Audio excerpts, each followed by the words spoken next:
अष्टम श्रेणी पिला स्टूडेंट लर्निंग ओडिया स्वागत। आज मुझे साइंस क्वेश्चन गुड़िक आनी जहाँकि प्रथम समाप्ति सूचक आकलन 2024 क्वेश्चन पेपर गुड़िक आपण मैंने प्राक्टिस करके जातु परीक्षा क्वेश्चन पढ़ार चांस रोचे से प्राक्टिस करके जी समय सीमा आप 90 मिनिट और पूर्ण संख्या हूँ केते मिनिट पूर्ण संख्या हूँ 50। चलतु आज क्वेश्चन गुड़िक देखा क्वेश्चन विथ आंसर आनी आपण मैंने कौन करेंगे ना चैनल को आपण मैंने सब्सक्राइब करके रखिए और लाइक करेंगे कौन करेंगे निज सांग सागर शेयर करेंगे कारण यही चैनल ही समस्त प्रकार वीडियो अपलोड हम अष्टम श्रेणी आपण मैंने देखिदे पारे। चलतु क्वेश्चन देखा फास्ट क्वेश्चन देला देखो फास्ट क्वेश्चन कौन देला 240 एक डैश अटे यहाँ हूँ एक तृणकुमारी कौन अटे तृणकुमारी तापर देछि डैश एक सबुज सार अटे डैश एक सबुज सार अटे यहाँ हूँ धनीचा तापर किए संक्रमण रोग सबुठारु साधारण बाहक हूँ किए संक्रमण रोगर असरपा हूँ साधारण बाहक। तापर देखो घ नंबर को जीवा घ नंबर कौन कहले ना पाउरुटी क्या द्वारा फुली था पाउरुटी क्या द्वारा फुली था आपण मैंने जानी पाउरुटी ईस्ट मान वृद्धि जो होता है ईस्ट जीवकोशर वृद्धि सकाशु। तापर देखो तापर क्वेश्चन जीवा तापर देखो ओ नंबर कौन कहला देसी पीईटी एक डैश अटे पीईटी एक डैश अटे ना पीईटी एक हूँ कौन पॉलिस्टर पीईटी एक हूँ कौन ना पॉलिस्टर अटे। तापर देखो तापर क्वेश्चन 6 नंबर क्वेश्चन आइला हरी कौन कहला ना डैश एक क्रीम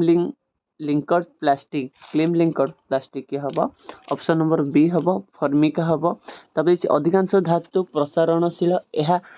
धातुर क्यों गुण को सूचाए यह धातुर कौ गुण को सूचाए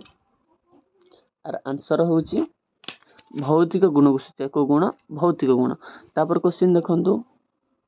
तापर क्वेश्चन देला कौन ज नंबर डैश अधातु विद्युत सुपरिवाही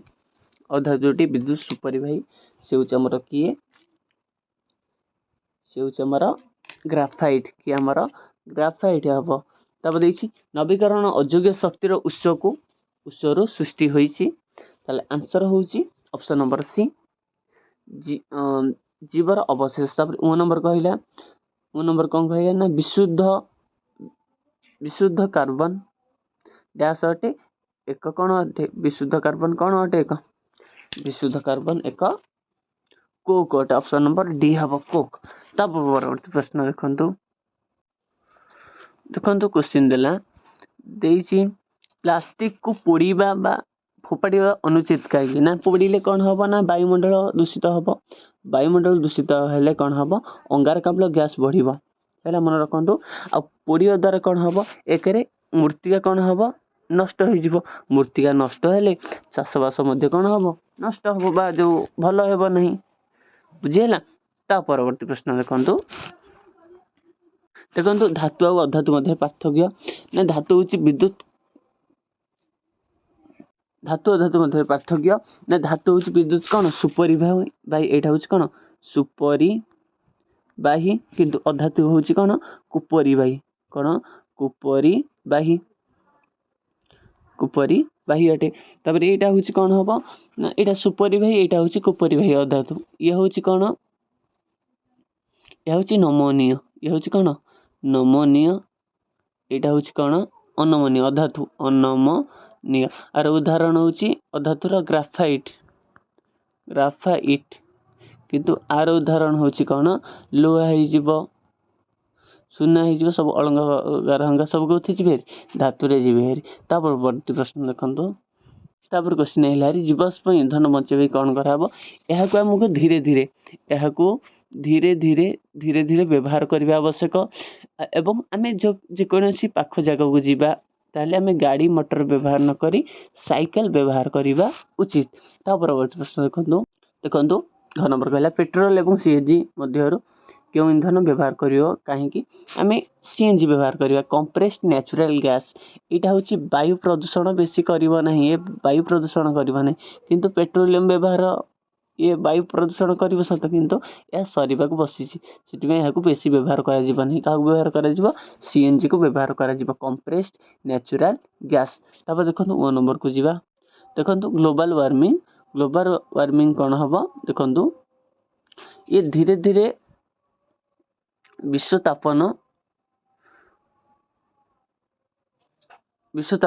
आशंका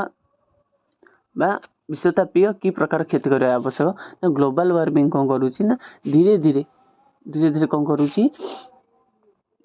आम पृथ्वी गोटे बलय रही जहाँ कहे ओजोन स्तर धीरे धीरे कौन करवा लगी होल करवा लगी ग्लोबल वार्मिंग कौन ना को गैस ना अंगारकाम्ल गैस एवं CFC क्लोरोफ्लोर कार्बन ये गैस गुड़िक परिमाण वृद्धि होगा फल ओजोन स्तर कौन हो ह्रास हो ओजोन स्तर जिते होल होती सीधा सूर्यंकर रश्मि अतिबाइगण रश्मि कौट पड़ुची डायरेक्ट मैन मनुष्य मान पड़ुची जहाँफल कौन हो स्किन कैंसर होबार संभावना रोचे से यहाँ अधिक क्षतिदायक परवर्ती प्रश्न देखो क्वेश्चन अच्छी देखो देखिए स्थानिक जाति कहले कौन बुझा लिखे स्थानीय जाति कहले जी निर्दिष्ट स्थान में देखा जो जाति गुड़िक तो कह स्थानिक जाति कहे आपको आपण मैंने लिखिदेवी परवर्ती प्रश्न देखो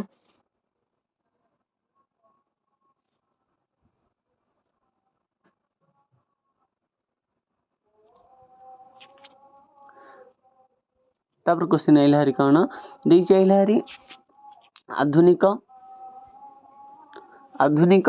जलसेचन पद्धति उपदेयता लेख किंबा दहन जनित प्रदूषण एक संक्षिप्त विवरण लेख यहाँ देती आपण कौन करेंगे ना दहन जनित प्रदूषण कौन ना यहाँ आधुनिक यहाँ लिखे बुंदा जलसेचन हो पारे सिंचन पद्धति हो पारे एगुड़िक पद्धति आपण मैंने लिखे है रोचे ये भिडियोटी शेष करुच्ची आशा कर आपण मानक भिडियोटी भल लगी थाए लाइक शेयर सब्सक्राइब करेंगे आम चैनल सहित जोड़ी रही स्टूडेंट लर्निंग ओडिया सहित जहाँफल यही चैनल ही समस्त क्वेश्चन पाइपर रोचे थैंक यू।